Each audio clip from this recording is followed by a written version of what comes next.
I want you to do. I want you to take a look at this handout. This is very, very important. Please take notes.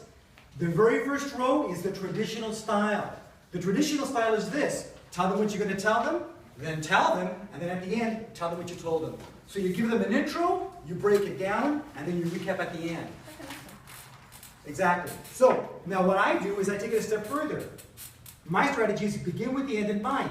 Before you even begin, what you want to ask yourself is this.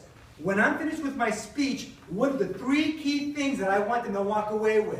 When I'm done, and they think about that speech, they're going to think, wow, I remember when he said this, this, and this. So think about what those 3 things what you want those 3 things to be. Once you crystallize that, then you can say, okay, wow, if I know that those 3 things are the things that I want to communicate, how am I going to communicate that? Yes?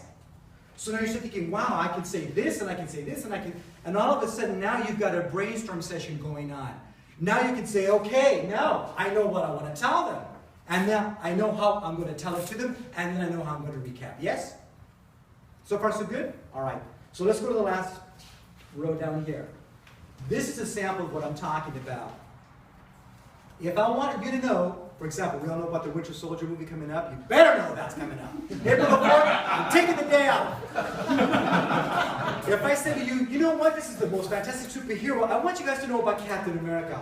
I also want to know, what is his connection with the Winter Soldier? Who is the Winter Soldier? Does he only come out in the winter? Let's talk about that. And why should you see the movie? So, okay, if those are the 3 points that I want to make, then I'm going to start talking about, okay, what am I going to say? So let's move on to the traditional approach. The